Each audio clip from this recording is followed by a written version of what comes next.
Hey everybody, welcome to another live edition of Talking Comics with Julius Freeman. And tonight's episode is pretty much an update on what's going on with the Ghetto Dragon No Good Deed campaign, which is not that big of a news. Just want to keep up appearances, I guess is what the term is known as. And also want to share some thoughts about some things that are going on in the news. Not political news, obviously, because there's plenty of that going around. I don't want to, overburden people with that. This is mainly more for the comic book news that's going on, and I want to share my thoughts as to what I think is happening with the world in the world of comic books or film. So, happy Tuesday. Typically, Wednesdays are the days where I do live streams, but today I decided to do it um, to do a live stream today because I felt that tomorrow would have been it's a hit or miss for tomorrow because my wife might go out and may or may not be able to do a live stream. So I decided just to do it today, just so I could, I guess shoot the shit with all of you guys, and hopefully you guys are having a nice Tuesday. It's lots going on in the world, as you know. The election is still being, oh, excuse me, that damn croak there, like I'm going through puberty. The election is still being challenged by Donald Trump, so there's that going on. What else? People are trying to cancel Chris Pratt, which is another crazy thing going on with that, and all sorts of crazy stuff going on in the world. It's nuts. It really is nuts. And of course, you have your live streams with your typical Comicsgate and War Campaign. Of course, the fights are still going on, and it's kind of fun to watch the groups go at it from time to time because I'm not the type of person who likes to implement myself into warring factions of comic book creators. But it's fun to watch for me. I enjoy watching. I prefer to be the uniter as opposed to a divider, because I think that's the best thing we can do in the indie comic scene is to, have some healthy competition, because obviously competition is healthy for creative output. DC and Marvel Comics, they produce some of their best work due to the fact that they're they were competitors. DC had their heroes and Marvel had theirs, and they were competing with the same genre. They're both producing superhero comics, so that was their competition, and it was a lot of fun for a lot of years. Nimprod, hello, buddy. How you doing? I'll see you later then if you are going to come back. But it's good to have you on the show. And so, as I was saying, nowadays you don't have that anymore. DC and Marvel are kind of dying out because of the conglomerate corporations that own them and gobbled them up, and that friendly competitive energy is gone. It's dying. And it's dying due to the fact that you have two major corporations who own the companies. You have AT&T that now owns DC, and you have Marvel Comics, and you have Disney that now owns Marvel Comics. So all that creative energy has shifted to indie comics, and it's kind of metamorphosized into what we have today, which is the indie comic scene, which has many factions within it. You have Comicsgate, you have War Campaign, you have Anti-Comicsgate, and then you have the leftist SJW, quote unquote SJW comics, which they're still in the mainstream. They're still part of the Marvel and DC and Image comic book scene. But underneath that is us, is the people at the bottom. So the competition isn't so much everyone's making a superhero comic, it's whom can make the best looking comic. That's the competition for the indie comic scene. And it's plain to see that the ones who are winning this competitive effort are the people who are the most skilled and talented in terms of art.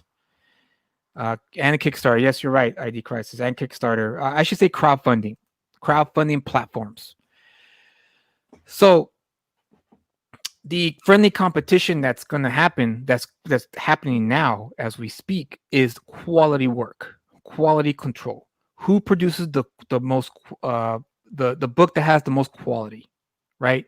Right now, at the top of that mountain, it's Ethan Van Sciver.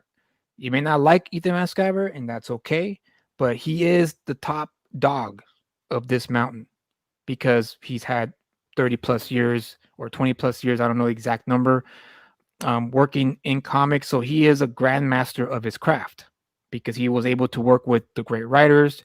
He was able to work with great editors who were able to kind of pinpoint his strong points in his storytelling ability, and they're able to tell him what to focus on and what to work on. Whereas this day, hello Ferris, how you doing, buddy? I hope you're having a good Tuesday. This day and age, you don't have that unless you hire someone to do it.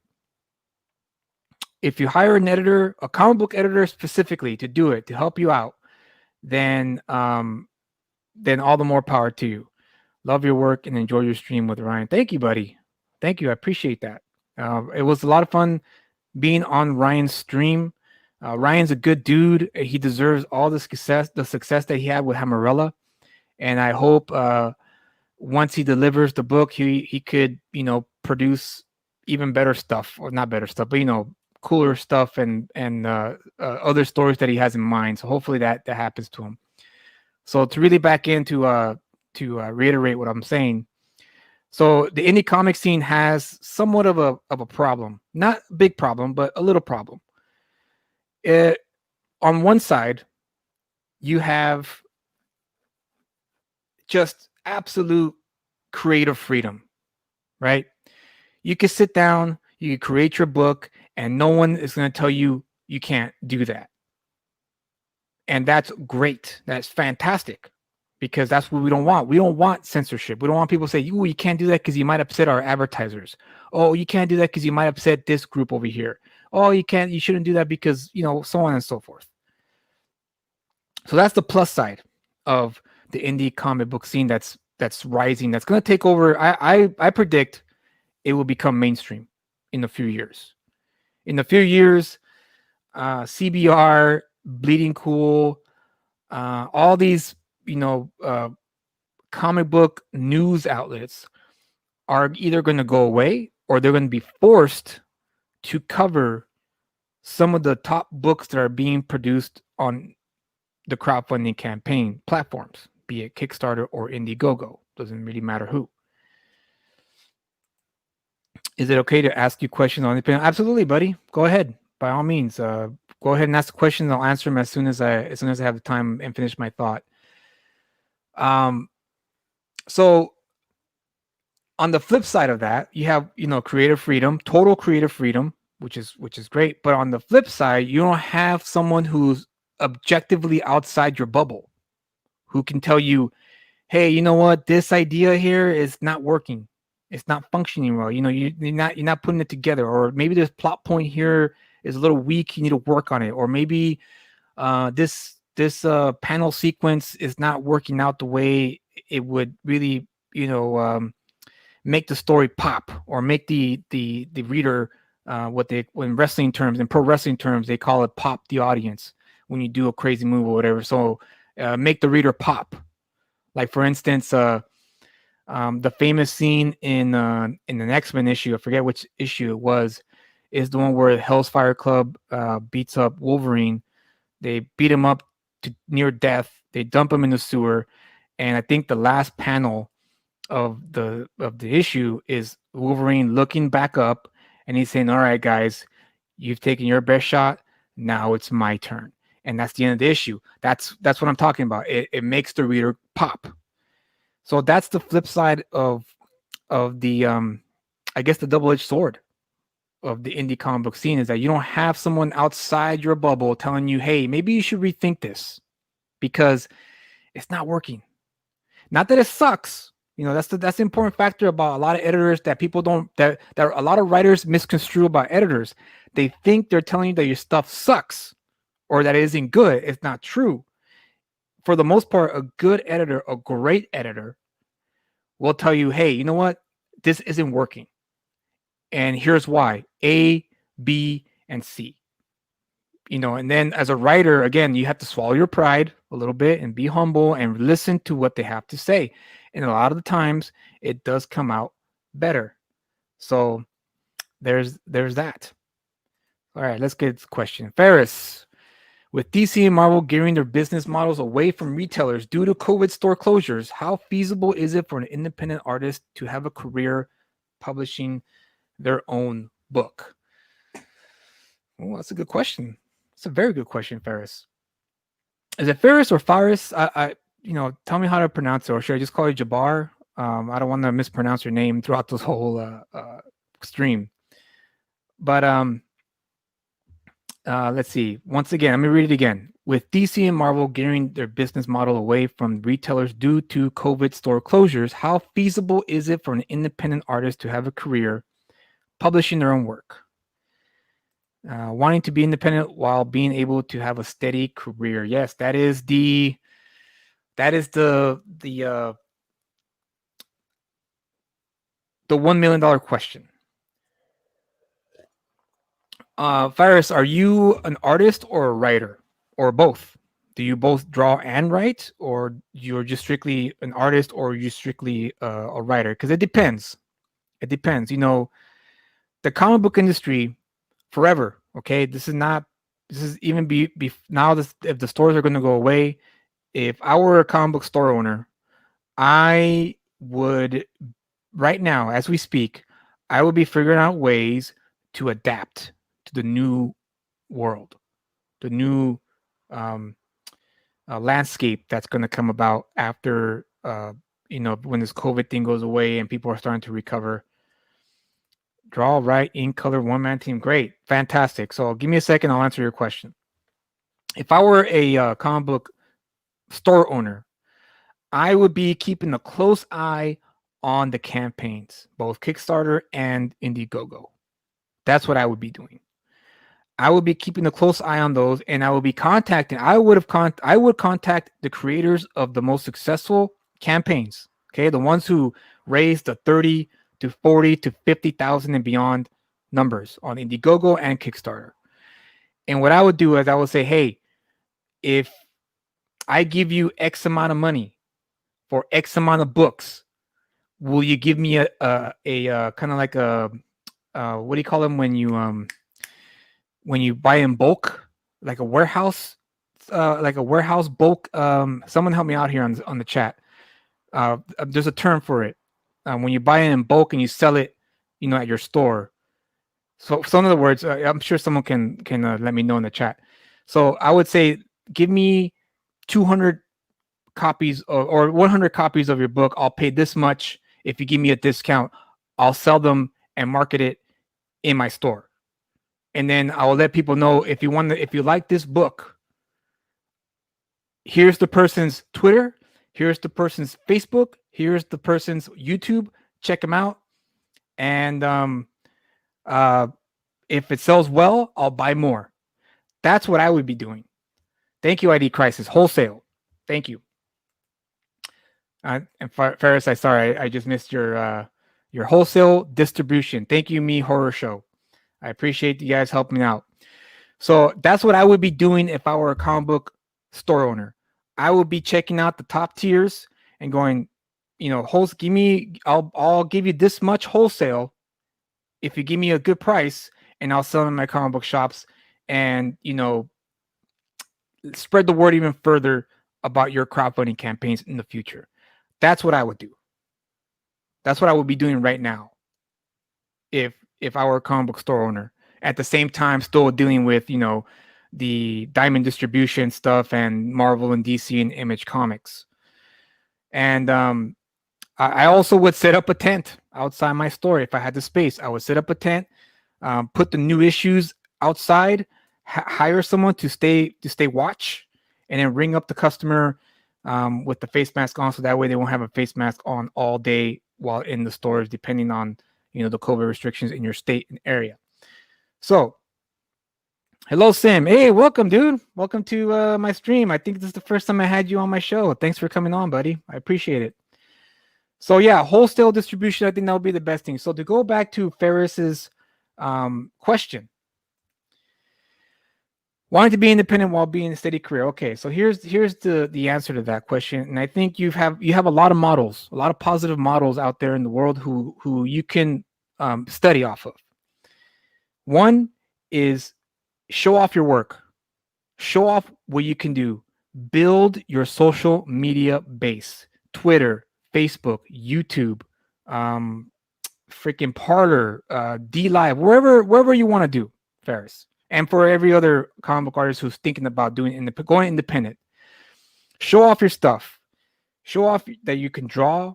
Show off your work as much as possible. Retweet other people's stuff. Interact with other people. Retweet, send messages, and just work. Try to build a large follower base. So you want to have 1,000 plus people following you on your social media accounts, multiple accounts, Facebook, Twitter, etc. You do that. It depends on how hard you push yourself. If you push yourself hard enough, you can get that number in no time, especially if your art is top notch. If you could do that, which I'm sure you can, then you should start, since you're a one-man team, you write, you draw, everything, start working on your book. Start drawing your book, your page by page, break down the story, and then draw your pages. And when you have a good amount, maybe when you have 20 pages done, and I'm talking done, I'm talking inked, and if you color your own work, colored, then you push for the crowdfunding campaign. And then that's when logistics have to kick in. You have to sit down and think about, okay, how much am I going to charge? How much am I going to charge for postage? How much am I going to charge for the book? How much am I going to charge for, not just postage, but the materials to ship your book? And then you have to break all that down, all the costs. And then based on that, that's when you launch your crowdfunding campaign. And then you have to, it's like a political campaign, right? A political campaign, you have to go out there and sell yourself. So it is a lot of work, but if you take it practically, if you take your time and don't rush and kind of do it, pace yourself. There you go. Pace yourself. You will find success. You will. And I'm not talking like big time success like Ethan Van Sciver or John Malin or the other individual, Shane Davis, the rest of the Comicsgate and War campaign, and also beyond too, people, artists who have done it. You may get maybe $5,000, but you know what? $5,000 for your first campaign is pretty fucking good. That will be a success. Even if you like say, I just need to raise $1,000. If I raise $1,000, then I'll be good. And if you go beyond, if you raise $1,000, then you've already done it. The new model that's happening now is that comic book readers, people who back campaigns, expect the same as the stores, as the publishing companies. So if you have a first campaign, right, and you make say you did $600, or your goal was $600, you raised $1,500, okay? You raised $1,500. They want to see if you deliver. That's another key factor in the crowdfunding campaign world. You have to deliver your books. And then once you deliver your books and the people who contributed to your campaign see that, hey, I got my book, cool, like this guy actually delivered. Then when you launch your second campaign, not only are you going to get those backers to come back, if your story is good too, that's another topic for another time, or maybe later on. You will also get those readers telling their friends, hey man, you know what, this guy here did a pretty good book and he delivered on his product. You should back him. And they bring people with them. That's the goal. That's what you want. And if you can do that, Ferris, you will have a decent, steady workflow. You'll always keep working. And that's the key right there. It seems as though Facebook is the way to generate the best press. Ryan has communicated that his Image experience wasn't the best. Yeah, Image Comics is not for everybody. But in this day and age, with the advent of social media, Ferris, Simon, Sim, Sim, um, he any thoughts? Well, I'll share them with you now. And first time I see that you're live, and if I'm subbed, YouTube and Twitter have been quiet and little biased with notifications. Yeah, yeah, I've noticed that too, Sim. I've noticed that as well. So hit the notification bell. I do. I hit the notification bells now for all the people I follow, and even still, YouTube, they still are iffy about that. But I hit the notification bell, and that always helps me. So I recommend that you and everyone else who does subscribe do it. Let's see. Nick Barucci on David Finch's stream yesterday said that your marketing plan has to be in place prior to launch a campaign. It seems as though you may require some funds on known social. Yeah, it depends how far you want to go. You want to take the marketing. I have not paid a dime on marketing. All my marketing has been done here on YouTube. All my marketing has been done on Twitter, which is free. All of my marketing has been done on other people's live streams. That's all I've been doing for the past month and a half of promoting the Ghetto Dragon No Good Deed Book 1. That's what I've been doing, all for free. All free. So, there's ways around it. Now, if you want to get the most exposure, yeah, of course you got to pay up. I know Facebook, if you pay Facebook a good amount of money, I don't know how much it is exactly, but they do promote your stuff when you pay them. And the same thing applies for Twitter. Same thing applies. I don't know about YouTube, but this is it, Ferris. This is your marketing campaign. David Finch is old school. He's old school. David Finch, I guarantee you, if David Finch tomorrow announced on Twitter or on Facebook, wherever, that he's going to do a crowdfunding campaign, I guarantee you he will get funded that same day. And if he asks for $5,000, let's just say David Finch says, I'm going to make my own creator-owned series. I want to raise the funds for myself so that way I could produce it as fast as I can. I'm here. Here's the first 5 pages of the book. And I guarantee you, Ferris, and everyone else listening, that if David Finch said, here's the campaign, he's going to get funded the same day. Double even, I would say, because he has star power. Star power also plays a major factor in the crowdfunding success, like major success, like freaking straight up crazy success. So that's how I feel about it. I liked Image in the past because they're edgy. They were, man, weren't they, Horror Show? Man, I remember when I first started buying Image comic books, I was thinking, this is fucking great. This is nothing that Marvel or DC has. These guys are pushing it. They're pushing the envelope, and it was great picking up those first Image books in the 90s. Fantastic stuff. You're right, Horror Show. You're absolutely right. So I heard nothing but good things on Image so far. McFarlane really pushes independent artists, so submit to work to Image. You know what? If you want to submit your work to Image, dude, go for it. Go for it. There's nothing wrong with that. I'm not saying that you shouldn't. Exercise all your options. That's what I say. That's my philosophy in life. I submitted to Image a few times, and I got turned down a few times, but hey, I did it. I tried. So go for it, dude. If you're confident in your abilities to tell a good story, go for it. Do it. Don't hold yourself back. Don't let anyone tell you not to do it. Go for it. And it could benefit you. They could say yes. They could say, hey, you know what? We like your books. Go for it. So yeah, I would say go for it. You're welcome, Ferris. Welcome. We love comics. How many of us will sway with the Facebook ad on a comic? I don't know many, Nimprod. I'll admit that. I don't know many people who've been swayed by a comic book on a Facebook ad. In fact, I have not seen any Facebook ads of comics. I don't think people utilize it. But you're right. You're right. I haven't seen it. At least not yet. And I don't know if anyone has tried. But you're right. Horror Show, I don't know. I don't know what you mean by that, Horror Show. Give me some what do you call it? Elaborate on your I don't know comment.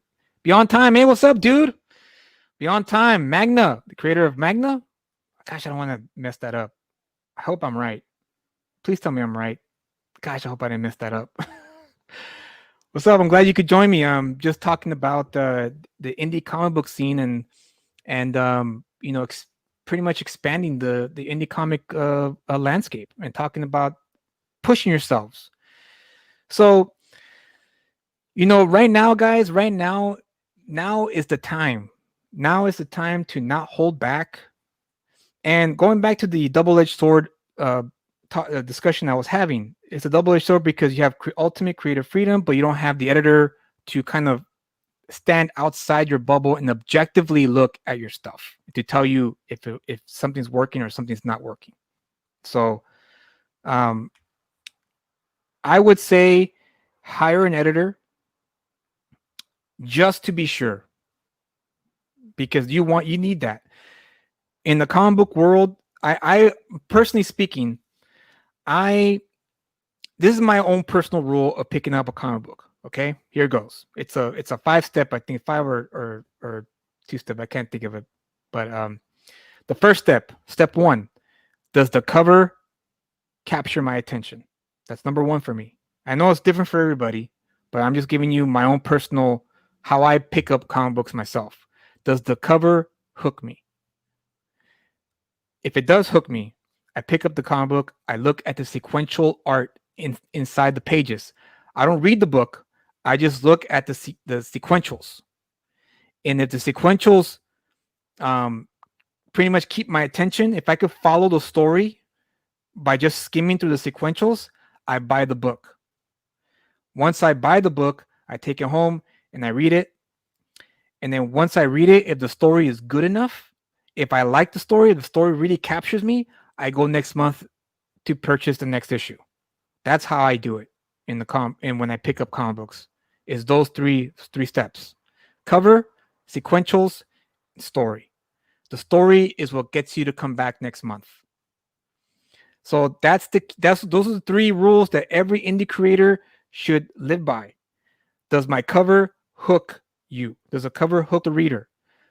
Are my sequentials solid? Remember, everyone has their own different style of sequential, artwork, which is fine, but they gotta flow. And then 3, is the story solid enough for the reader to come back for more? 3 rules. You follow those 3 rules, you're golden. In my book, anyway. I don't know about everyone else, but in my book.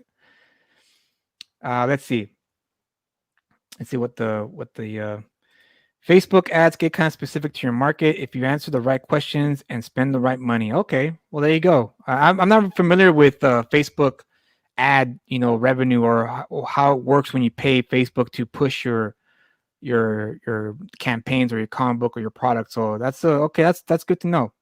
That's good to know. Beyond Time says, you're right, bro. Yeah, man. The time is now.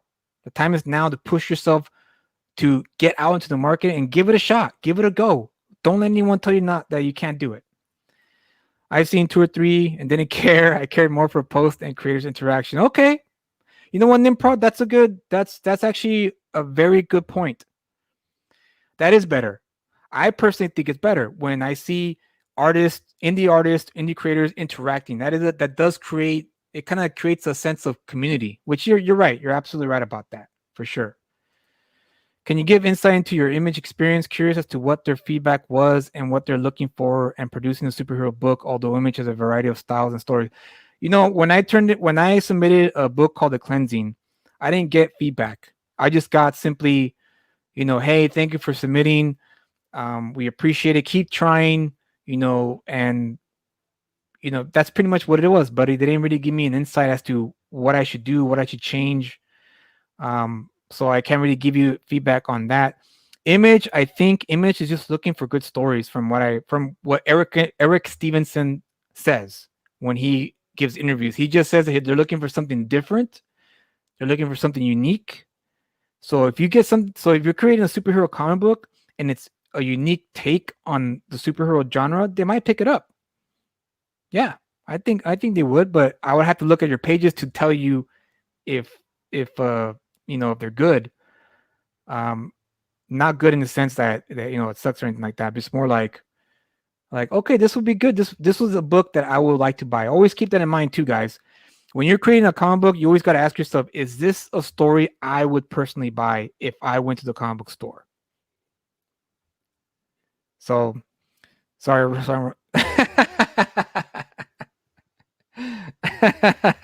I get that, horror show. It happens to me all the time. There's never been a time, at least in our lifetimes, to be in the creator. Absolutely beyond time. Absolutely. 100%. 100%. Now is the time because people are hungry.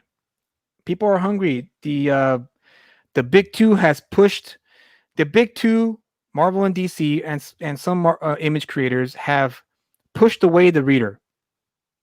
They have with their toxic creators, the creators who have been toxic to the fans, telling them, to f off, don't buy my book, that kind of stuff. They pushed them away, and now is the time that we take that mantle and show everyone that this is how you do it. This is how you interact with the readers and fans of books. So yeah, absolutely beyond time. You're absolutely right about that. Jim Cox says, I doubt Facebook ads are worth it. Hit YouTube streams, put some art out on Instagram, make a nice campaign. Yeah. So there you go, Ferris. That's a great piece of advice by Jim Cox.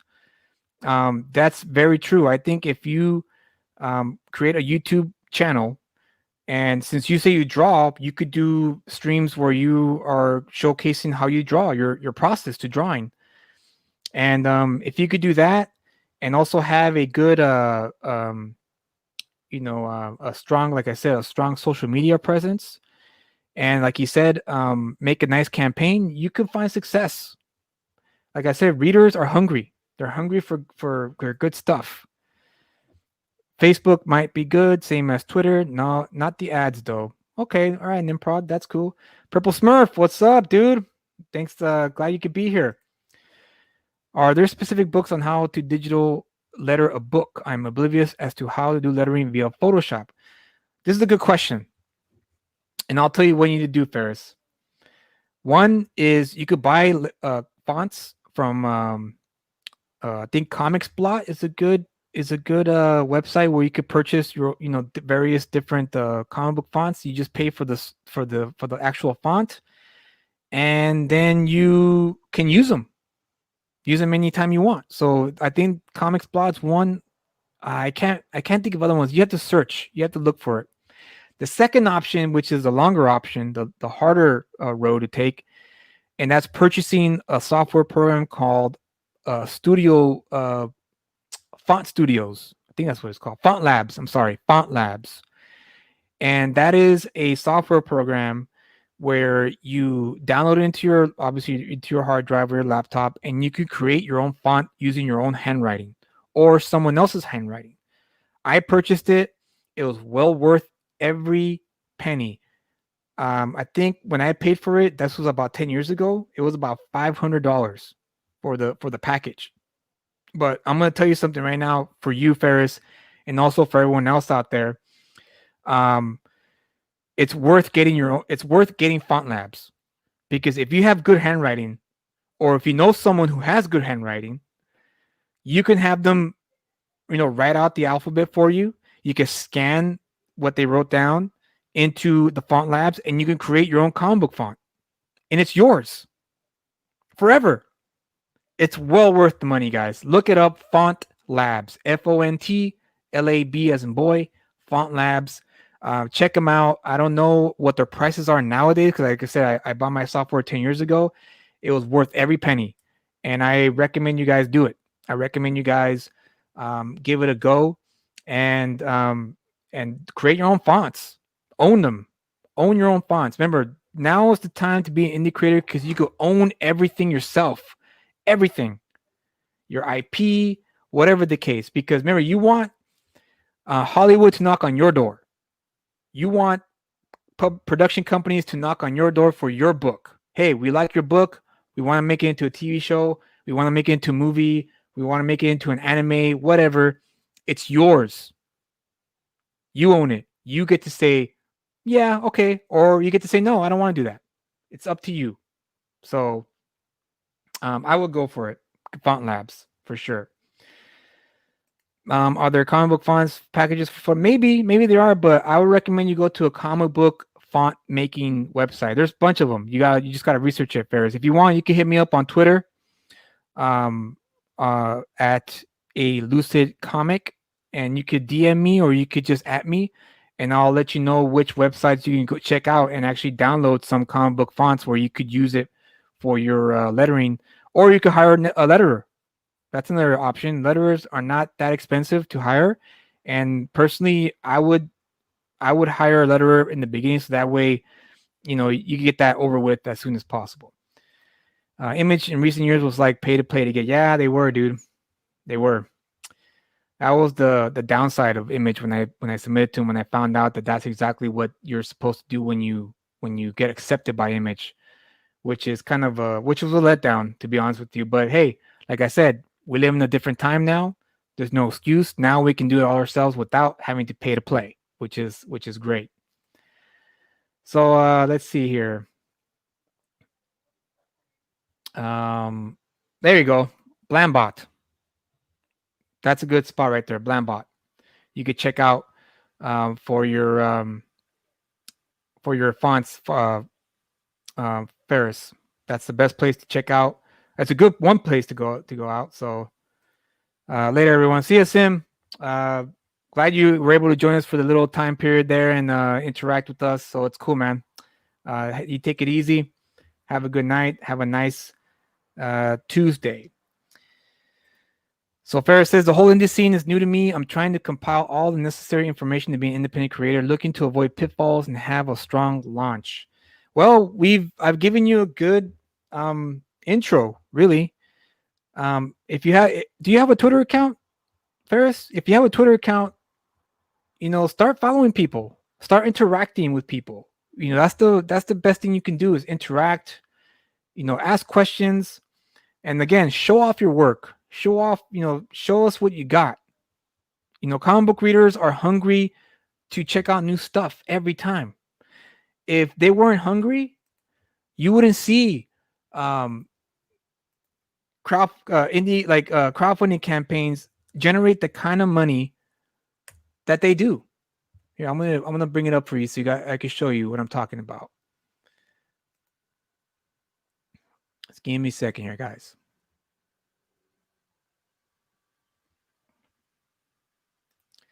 So check this out. I'm gonna zoom in here so you guys can get a closer look. So look at this: 85,000 for She, 43,000 for Replicator 3, which is a fantastic looking book. Magna, 5,000. Reality Hackers. This is euros. I don't know what that is right there. Snowman, 43,000. I mean, even this Star Trek animated puppet parody raised $2,000. People are hungry for this, Ferris. Don't let anyone else tell you otherwise. If there wasn't a market for it, if people weren't hungry, those numbers would not be where they are now. This should indicate to you that people are hungry for new stuff that's outside the mainstream. We're going to become the mainstream. Comicsgate, War Campaign, they're going to one day be the mainstream. I have no doubt about that. And even people who are not Comicsgate, people who are just indie, who don't want to associate with those groups, which is okay as well, they're also going to be part of the mainstream. It's just a matter of time, because they're going to be producing mainstream quality work. They're already doing it. So, go for it, dude. Appreciate it, Julius. I don't have social media platforms currently. We'll shortly set up most. Yeah, dude, do it. Don't hesitate. Don't wait. Do it right now. Do it tomorrow. Jim Cox says, Ferris, follow Replicator on Twitter. Yeah, dude, follow him. He does. The creator of Replicator is a great dude. I think he's Australian, if I remember correctly. And he gives some great advice. He'll have you on his show. I think he has a stream as well. He'll have you on your stream to talk. And so don't be intimidated by all this. This should inspire you. This should motivate you to do it. I mean, look at Skits, Son of Book One, $18,000. And you know, these are creators who are starting out. They're starting out. And thank you, Jimmy Cox. Yes, he is Aussie. Okay, I wasn't sure on that yet. You're welcome, dude. You're welcome. The ID Crisis says there's a ton of Comicsgate CG content on YouTube and Indiegogo. I'm actually excited for you. You're about to go down a very wickedly cool rabbit hole, brother. Excuse me. You're absolutely right, ID Crisis. You're about to enter a rabbit hole of a wickedly cool rabbit hole, Ferris. And it's very exciting times for for the indie comic book scene. Very exciting times. And let's take a look at my campaign. Ferris, I forgot to mention, I do have a campaign myself, and that is the Ghetto Dragon. Let me just pull it up here. So here we go. Ghetto Dragon, 1,300. See, Ferris and everyone else. First of all, I'm grateful for the amount that I have raised. This is my first campaign, Ferris. My very first campaign. I'm not an artist. I'm a writer. I'm strictly a writer. And the reason why I was able to get 67 backers is because I did my due diligence. I went on the live streams. I went on. Oh, that's right. That's right. You did. You saw it on Ryan's video. So I went on. That's a perfect example. I was on Ryan's live stream talking about the project, talking about how I started. And I'm on Twitter. I'm constantly promoting it on Twitter. I'm constantly on Facebook. I'm doing everything I can to make this happen. And it's not easy. It's a lot of work. You got to hustle, man. That's part of the great thing about being an indie comics creator is the hustle. I enjoy hustling for my projects. I hope to make more projects in the future. And again, the next step for me, once this campaign ends, which is only 21 days left, is fulfillment. That's going to be the next step in this journey of mine. Is fulfilling the books to all the people who backed it. And you guys are in for a treat for the Ghetto Dragon, for sure. Book one, you have to remember it was supposed to be one whole book. So I had to split it into two. So you're essentially reading one half of the book. But I hope I end it in a spot where it leads you to want to come back for book two. I hope I do anyway. It's just crossing my fingers. But there is a book two in the works currently right now. Where did I see you, Michael? Yes, Jim Cox. I was in Michael Bancroft's channel. He had I think it was a Comicsgate showcase show. So he couldn't have one person on the show. So he had, I think, 4 or 5 of us on the show, and we each had a turn to promote our book, which I was grateful for because I know he's a busy man. I know he's doing his own thing. And, so I was really grateful that he asked me and not only me, but also the other people who he had on the show to be on his show that's, they look at that, guys. Look at that. We have a backer in our midst. Thank you, Mr. Jim Cox, for backing the Ghetto Dragon campaign. You are not going to regret it. I guarantee you. You're going to enjoy this book.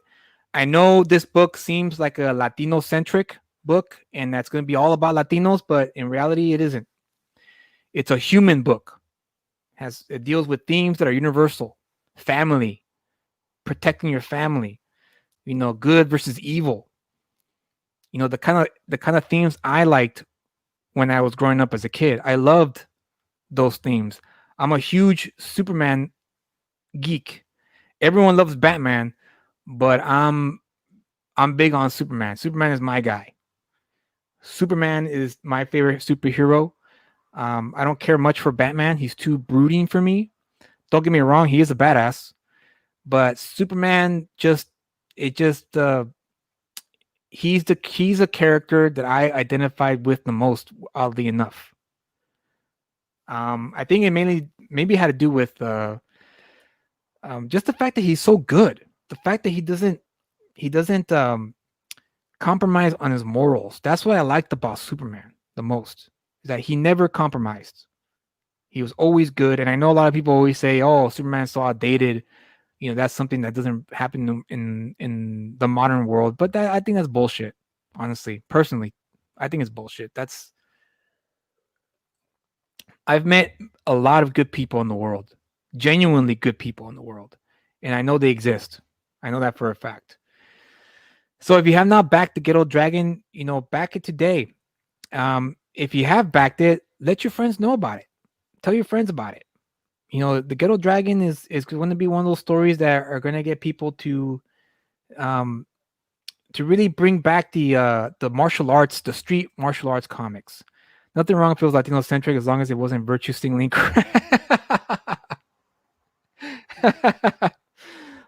You're right, man. You're right. I did not want that. That was not my intention with this book. This book is just strictly, it happens to be a character because that's the world I grew up in.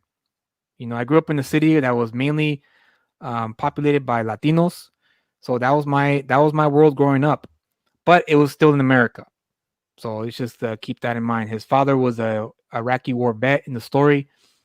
My stepdad was not an army vet, but he was true blue American for sure. Like, yeah, that's another story for another day for my talking about my stepdad. So I want to talk to you guys about that, and also I also wanted to announce that I will be producing videos in the future that are only going to be available to. I'm still on the fence. I'm still on the fence whether to be a Patreon or available for my subscribers on YouTube. And what I want to do is absolutely, dude. Absolutely, ID Crisis. You're absolutely right about that. I agree with that 100%. So what I wanted to do was I wanted to make a video series breaking down the production of a comic book. So what I want to do was, have I think it was I think I broke it down to 10 steps. And each week or twice a week, depending on my time and how much time I have, I was going to produce videos and uploading them to my channel about the step-by-step process of making a comic book: script, budget, hiring the right artist, editing, production, marketing, all that stuff. So I'm still on the fence about it. I'm not sure yet whether or not to do it behind a paywall on PayPal or do it just for subscribers for free. I'm still on the fence about it. I'm contemplating it. I'm praying on it. So hopefully I'll make a decision soon. But I will be making those videos because I do want other people to know about what it takes to make a comic book, because it's not a lot of people know the amount of work that goes into making comic books, especially when you're an indie comic writer. I wish I was an artist, but I'm not. So I have to.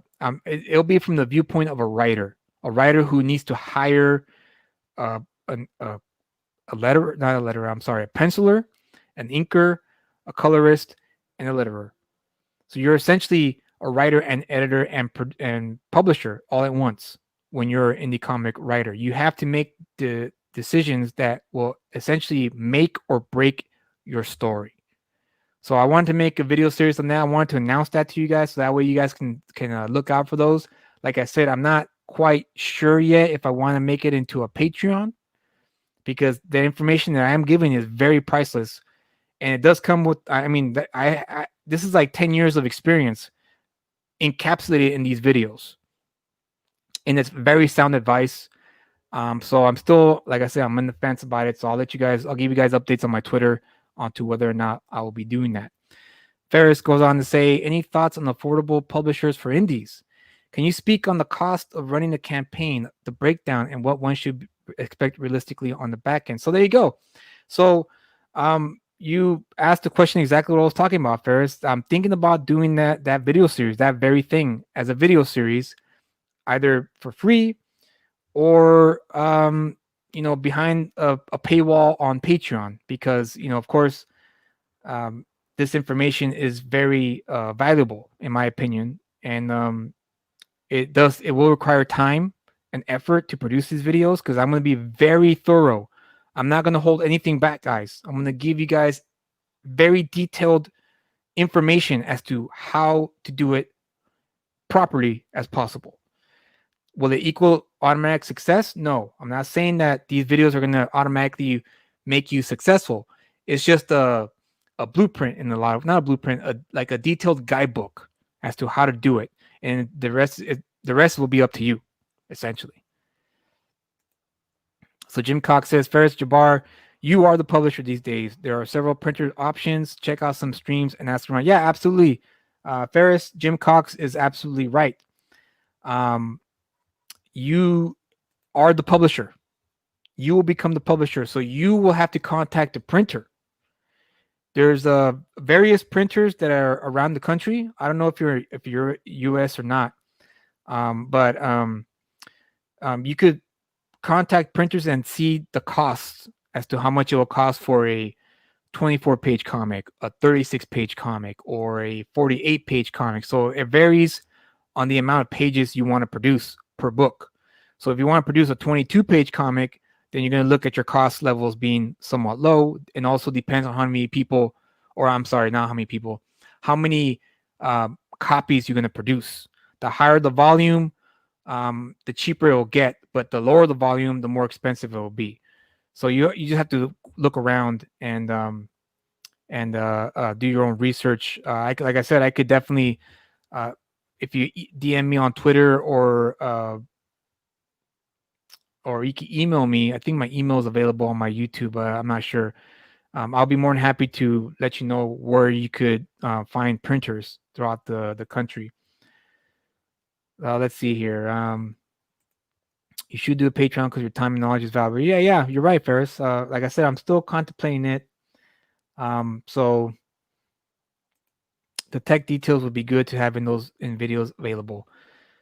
We'll see, man. Like I said, I'm still on the fence. I'm still 50-50. You know, I'm still kind of like, should I or shouldn't I? So like I said, I'm still gonna contemplate it. I'm still gonna, ask around, see what would be the best. Okay, based off Houston. Okay, so great. I think there's a few in Texas. I think there's one in Texas that I know of called Lithno Ninja. That's one that I dealt with before. They're pretty good. They're a little pricey, but they're pretty good. Their quality is all right, I have to admit. So there's that. But I'm happy you're doing it. So the last thing I want to do before I take off for the night, I wanted to share something with you guys. For those who want to be writers and creators of comics, there's this blog that Jim Shooter used to write. Jim Shooter, for those of you who don't know, used to be the editor-in-chief of Marvel Comics in the late 70s. I think the late 70s, I want to say mid to late 70s. He was the first editor of Marvel to do the crossover. Now we have crossovers, almost seems like every month we have a major crossover event in Marvel or DC. But when he was editor-in-chief, it was brand spanking new. He was according to him anyway, he was the spearhead of the first crossover war, which was Secret Wars. First crossover event, which was called Secret Wars. And of course, everyone knows that storyline is a very famous storyline. That's the first time the black suit Spider-Man was introduced in comics. Very big deal.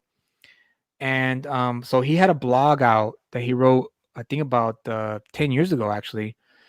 And he was very active in his blog for, I think, about a year and a half. And then he just disappeared. He just stopped. But thankfully, he keeps it up. He has not taken it down. And there's valuable information here for you guys. I'm going to share one. I'm going to share one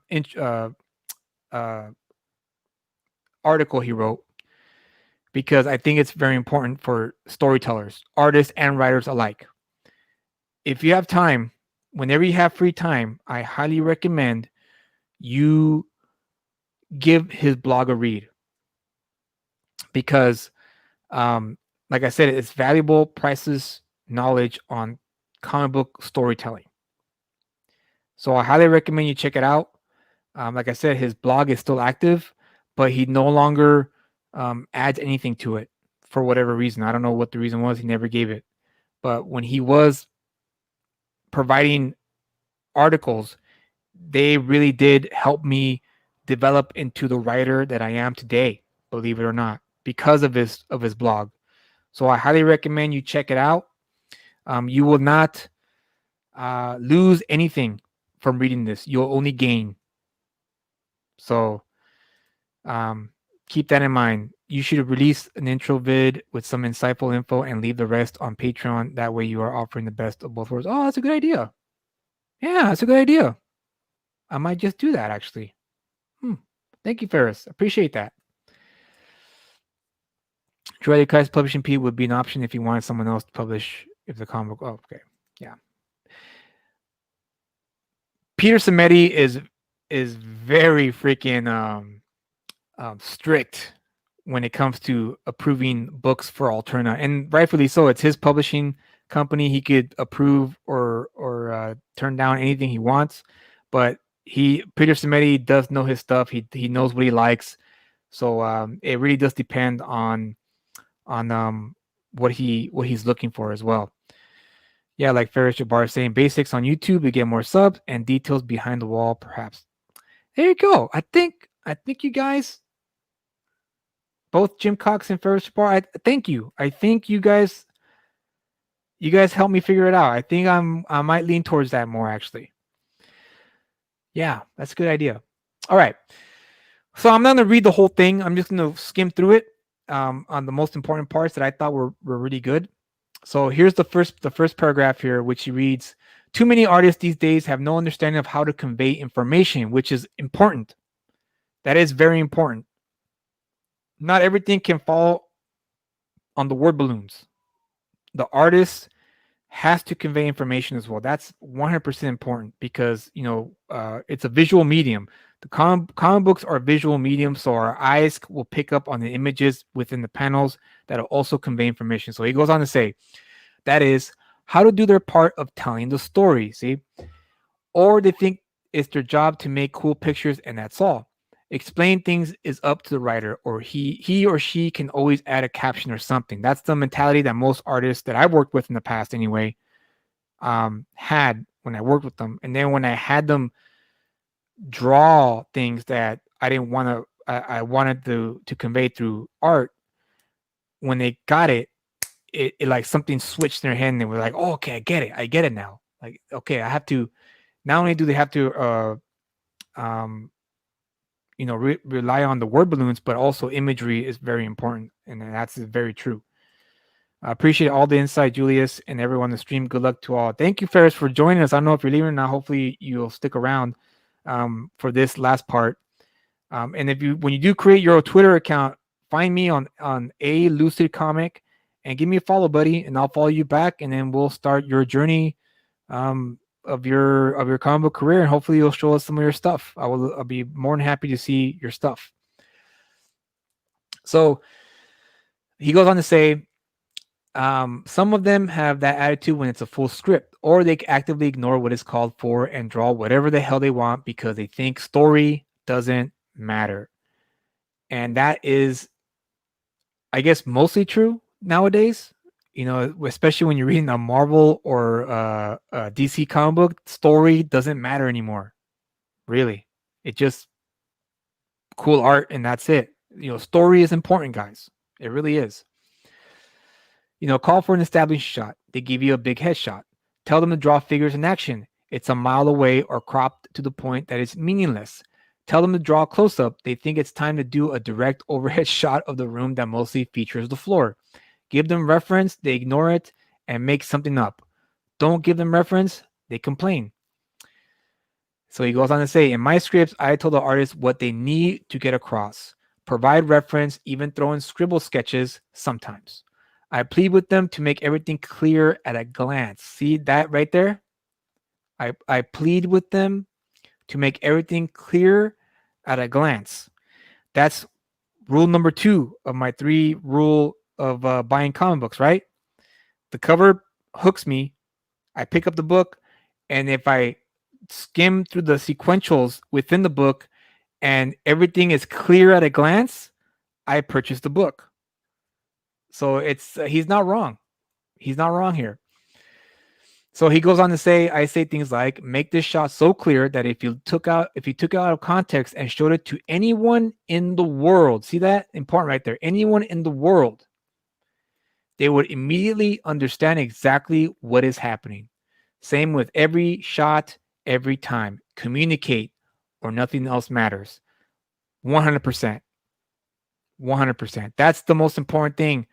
You have right now you have a few books from Australia. You have a few books from London, and it's the same thing. It's the same language, not in the sense of word balloons, but in the sense of sequential storytelling.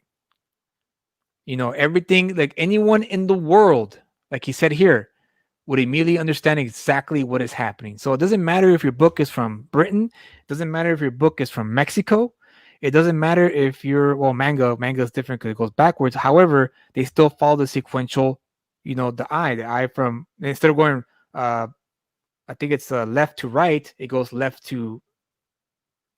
to left, excuse me. And but they still follow the line, even though it goes the other way. And he goes on to say, and if we took this panel out of context and showed it to anyone in the world, they should say there's a pilot quickly getting into his seat in the cockpit of a jet, and a Native American is running toward the jet just ahead of a dinosaur that's chasing him, clear at a glance. And he goes on to say, and it doesn't matter to me how you show this, as long as anyone in the world seeing this panel alone, out of context, would say the man in the red suit is firing energy beams that are destroying what appears to be a big computer. And imagine you're showing what you draw to 1,000 people who have never seen a comic book before. Make sure that every single one of them will understand clearly at a glance. So again, like he said here, you get the drift, right? But he's not wrong. This is 100%. I agree with this 100%. He's not wrong at all. Do they always listen? I'll take the fifth. That please, he was the editor in chief, and he also in this blog, which I also highly recommend you check out because he shares insider stories when he was editor in chief of Marvel, and a lot of them were very revealing, especially for the writers that he worked with. Him and Chris Claremont did not get along at all. They always bumped heads. They did not like each other whatsoever. So of course, depending on who you talk to, it was one or the other. But going on, he says continuity should be a good thing. The problem isn't necessarily continuity, except the kind of continuity abused by writers obsessed with ancient minutiae, either trying to fix some tiny glitch that happened years ago or reconcile some dusty detail with the current retcon, or base what passes for a story on such flimsy foundation. Continuity, even detailed continuity, can be groovy if it matters, if it is effortlessly understood. So he goes on to say, writers also have this you're supposed to know attitude that appalls me. I tried to read a Justice League book a while back that started with a bunch of characters, only some of whom were familiar to me. None of them were introduced. Most writers these days don't know what that term means, and everyone was referred to by his or her civilian first name. Bruce, I got. Cal, I got.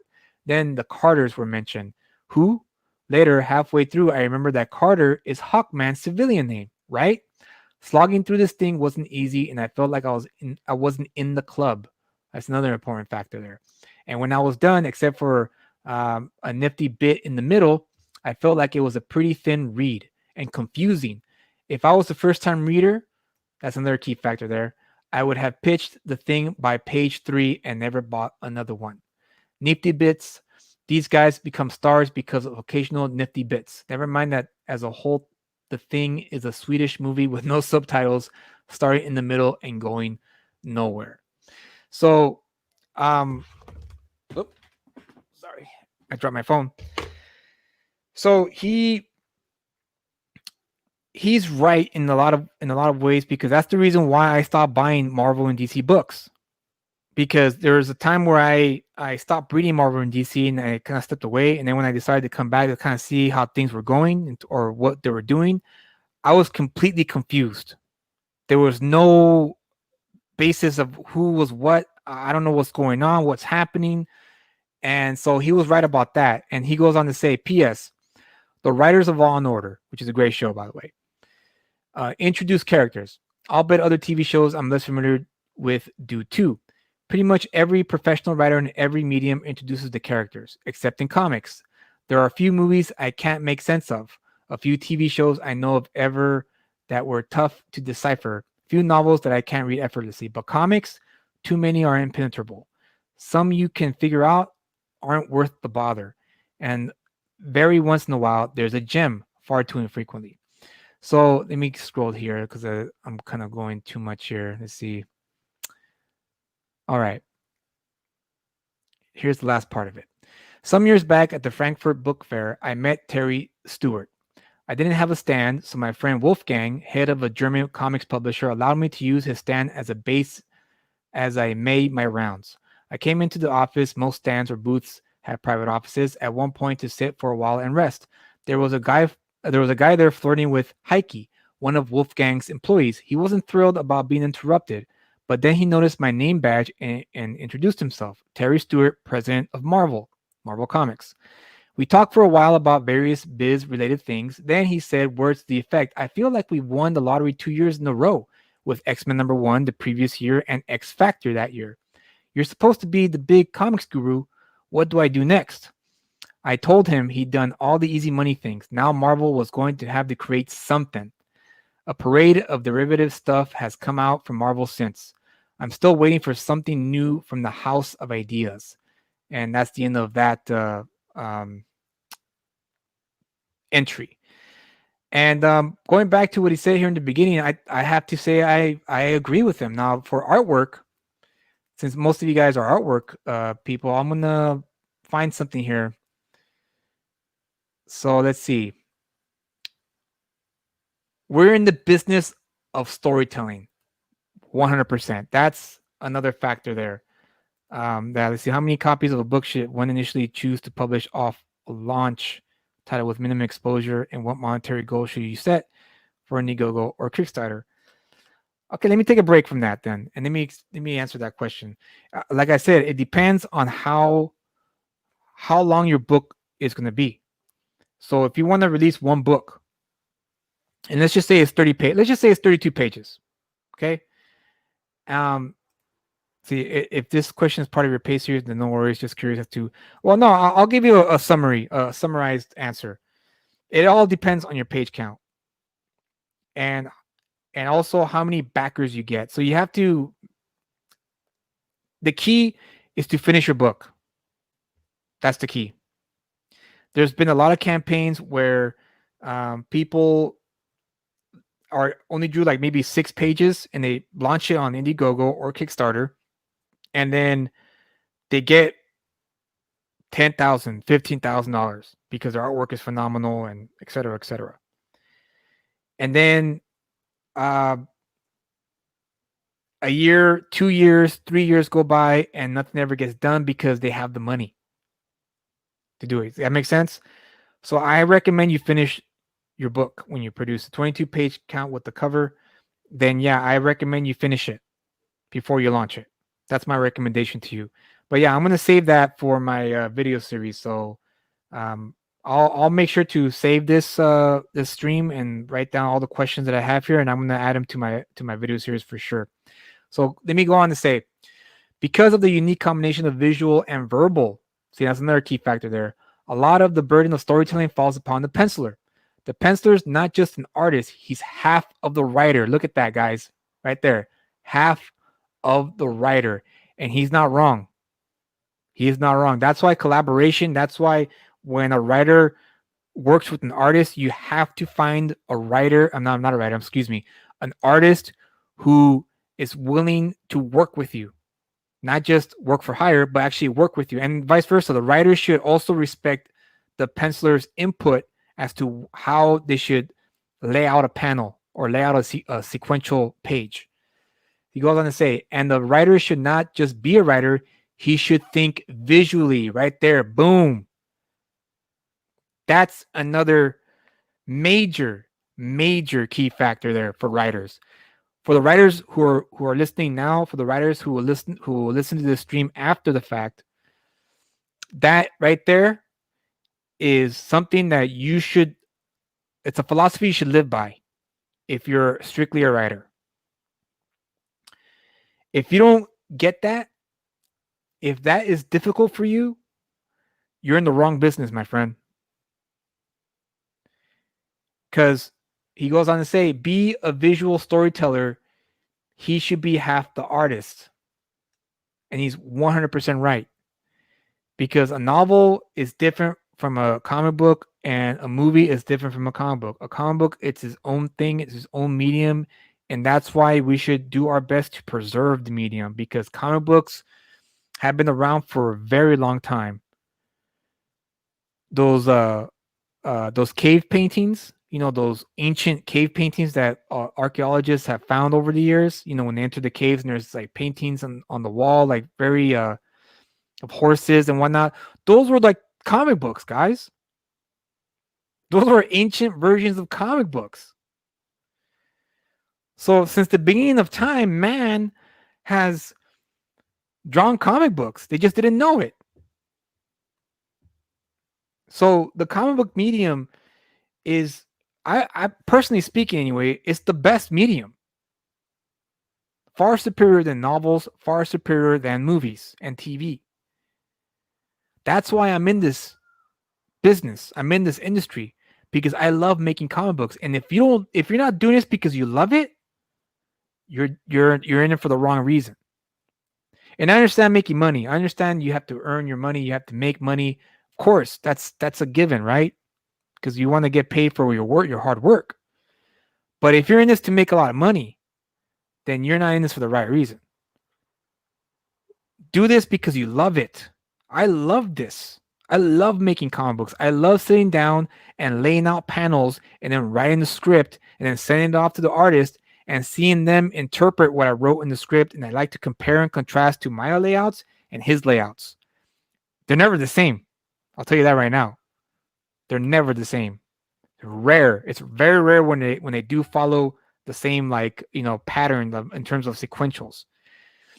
But I love producing comic books. It's my favorite thing to do. So he goes on to say, sometimes when the artist and writer are the same person, see that? It really works well. But it often works very well when it's a collaboration, like Lee and Ditko. Lee and Ditko, Stan Lee and Steve Ditko, Spider-Man. Stan Lee and Jack Kirby, Fantastic Four, X-Men. Goodwin and Simonson, I don't know which book they created, but I'm pretty sure they created something great.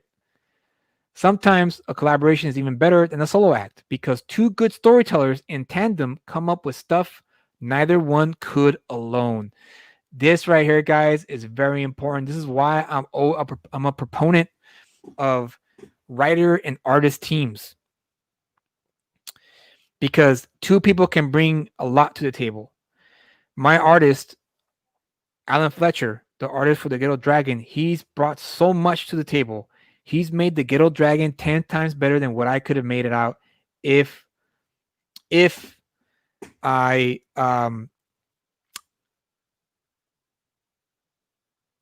had done this alone. If I was an artist alone, I wouldn't have done the Ghetto Dragon. Wouldn't be what the book is today because of Alan Fletcher.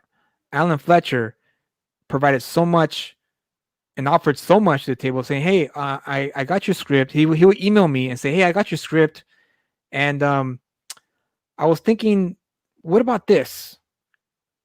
And he showed me like a little quick thumbnail, and I was like, "Dude, that's 10 times better than what I came up with."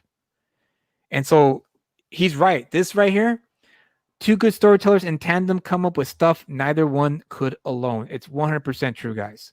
Two can be better than one. So writers, if you can't draw, don't despair, but learn to think visually. Right there. Think visually. A lot of comic book writers today don't understand this concept.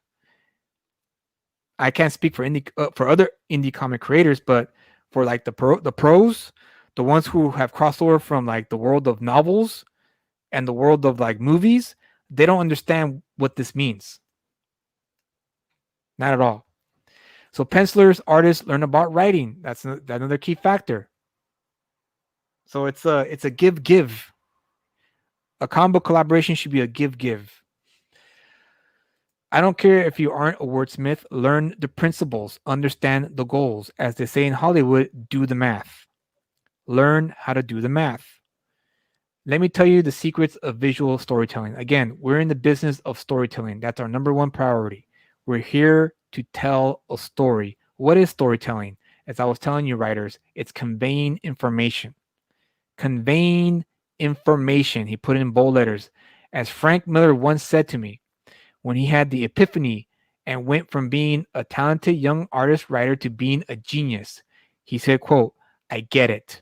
We know the story and the readers don't, and we're telling them the story. Mwah. Magnificent. Frank Miller, guys, this right here. Jim Shooter provided us a piece of golden knowledge of comic book storytelling. We know the story, and the readers, don't, and we're telling them the story. That right there, guys, that's the secret. That's the secret. You know the story, they don't. It's your job to tell them the story. The question is how? He goes on to say, I hear a lot of you thinking, duh, no kidding. Listen to me. How many comics have you read in which the artist is more concerned with drawing lots of pinup shots so he can sell the pages for more money at conventions than getting across what's happening? How many have you read where the writer is so busy showing how cleverly he or she can do snappy patter, meaning dialogue, that they fail to convey who these people are and why we should care about them? So, absolutely, man. Absolutely. Again, guys, you should check out this blog. Jim Shooter is a well of knowledge. So when you get into your head, he goes on to say that you need a good story to tell, and that telling it well is the mission. You're making the same jump to light speed that Miller made that one fine day. So we're not just doing patter, excuse me, and pinups, not just doing bits and scenes. We're telling a story, and preferably a good one, something dramatic and powerful with a point. I hope you see that in the Ghetto Dragon, because that's exactly what I did in the Ghetto Dragon. You know, like I said, I read this 10 years ago. It stuck with me. It seared itself into my mind, and it's there now. It's stuck there. It's never going to go away. Because this right here made sense to me when I read it. It was like a switch turned on. I was like, I got it. I get it now. You tell me, guys, how many conventions have you gone to and you heard a writer say this, what he just wrote here in just a few paragraphs? Not many. Not many. Nimprod says it's always good to listen. It's always a good idea to listen to the artist. They've been training for this the same way the writer trained, practice, and learn to write. Absolutely, Nimprod. Absolutely. 100%. That's the key to good collaboration.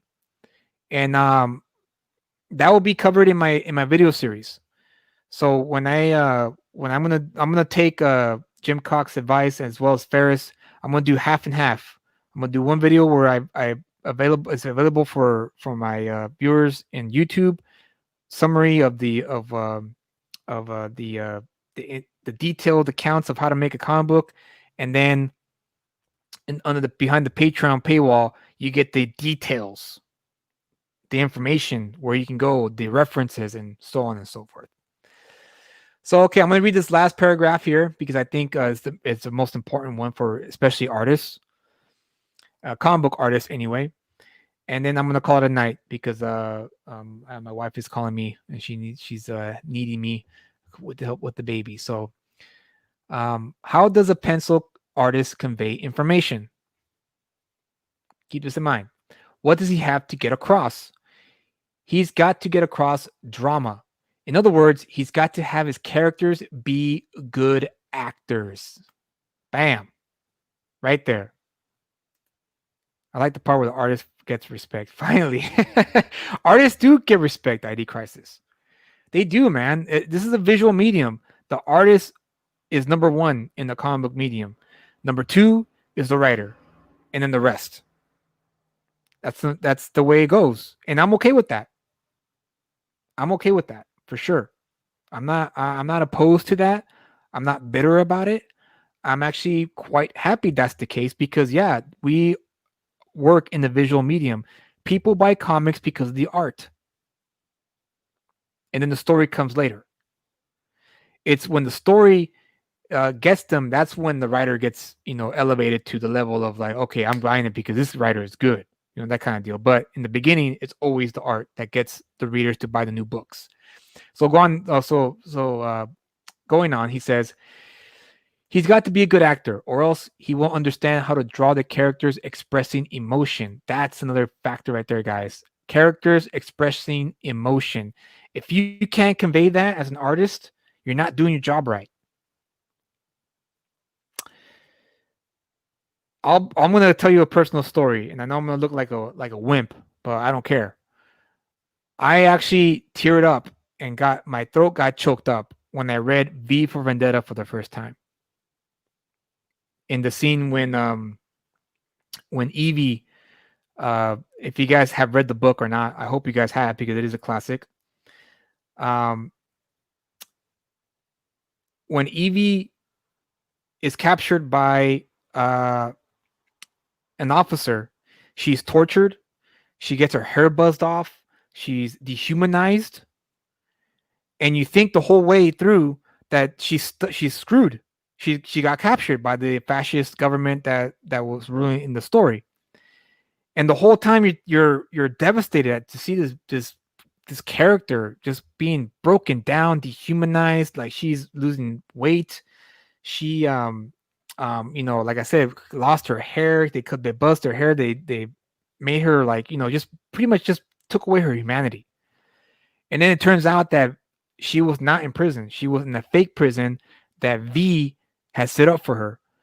And when she was taken out to the roof, she had there's this whole scene where she is yelling at him for putting her through all this terrible process, but he explained to her, you would not know my pain unless you experienced it yourself. You had to experience the pain yourself, Evie, so that you could understand where I came from, why I'm doing what I'm doing. And then the scene where he tells her like feel it, feel the freedom, feel it. You never had it before. And then of course she takes off her clothes and it's raining. It's like that Shawshank Redemption scene. And she raises her head and now that scene right there, I was reading it like at 2:00 in the morning. I was like, my eyes were teary. They're teary and my throat was like, that frog in your throat when you're holding back your tears. That was happening to me. A fucking comic book did that.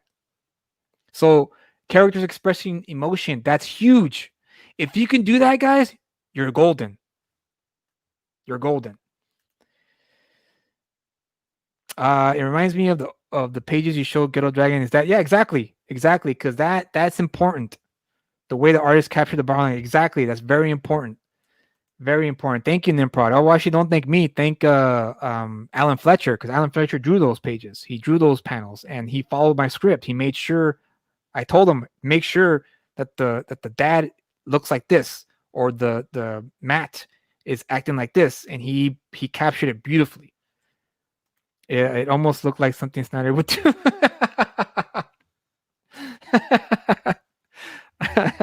You're right, Nimprod. You're right. All right, let me go on. He's got to be able to understand how someone looks when they're upset or worried, or how they would express the various emotions. He's got to be a dramatist. Sorry, excuse me. I don't know if I pronounced that correctly or not.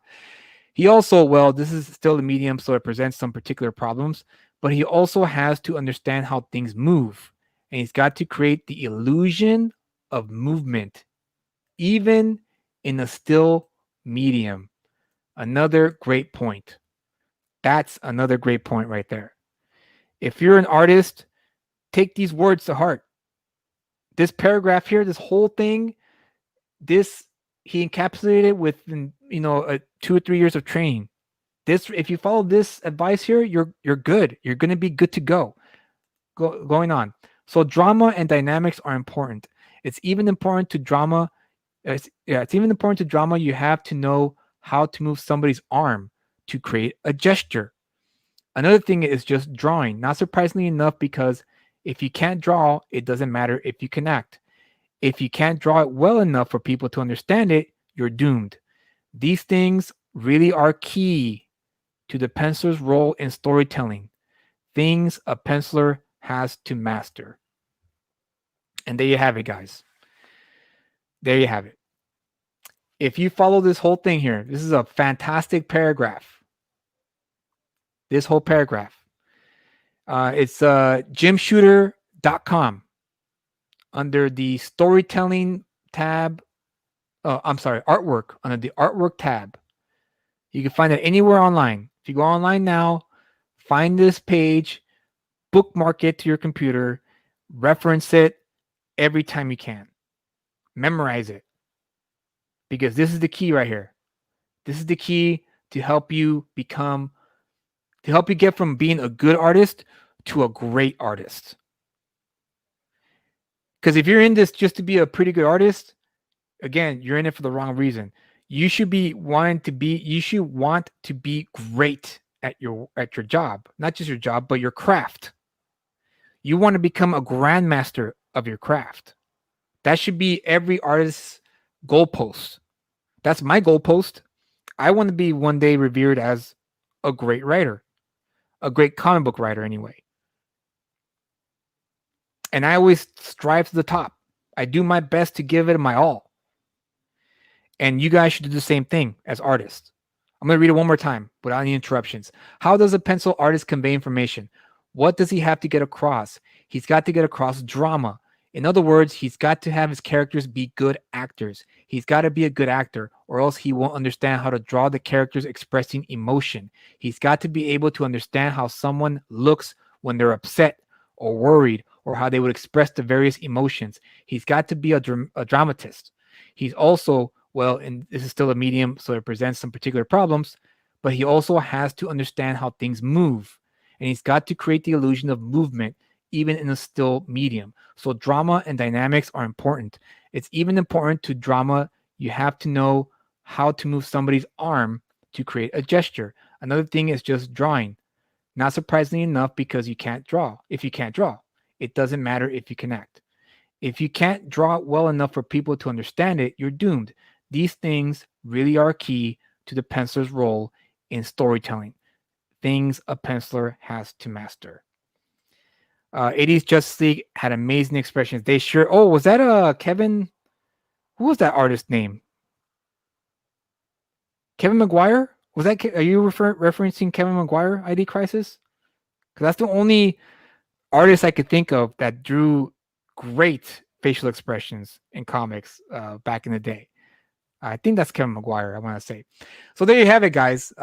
There's that. Let's see. Maybe there's another last thing he said, because this is a long one. This is a very long one. So I highly recommend you read the entire thing. Yeah, it's pretty long. So I would recommend you read the entire thing. But this paragraph I wanted to highlight because I thought he captured everything, everything that every artist should strive for. If you can get this, you're good to go. So there's that, guys. Thank you for joining me. I'm gonna call it a night now because I've been on it for, I think, an hour and a half now. So I would like to thank all of you guys for joining me tonight and listening to my tirade about indie comics and how it's the future, because it is the future. Thank you again for giving me some advice as to what I'm going to do with this video series of how to properly produce a comic book, and using all the details, all the knowledge that I've acquired in the 10 years and encapsulating them in the video series. So thank you for that. And lastly, before I go, I just want to let you guys know that the Ghetto Dragon No Good Deed is still active. We have 21 days left for the campaign until it ends. You're welcome, Ferris. I appreciate you're on, and you're welcome, Nimprod. I also appreciate that you're on the show, and I hope you guys kiss that kid. Oh, I will, man. I always kiss my baby girl. She's my what's that? The apple of my eye, as the saying goes. So I thank you for joining me. I hope you gained a lot of knowledge tonight. I hope I provided a good insight as to the changing landscape of the indie comic scene and what I'm going to do for the YouTube channel and what I'm going to start doing for my the productions of those videos. But 21 days left for the Indiegogo campaign. If you have backed it, thank you. And please spread the word. Let people know about the Ghetto Dragon. Let people know that they're missing out on a good martial arts comic book that is a love letter to Bruce Lee, a love letter to all the Hong Kong films, and of course, a love letter to the ghetto city that molded me into the person that I am today. So, with that said, you guys have a great Tuesday night.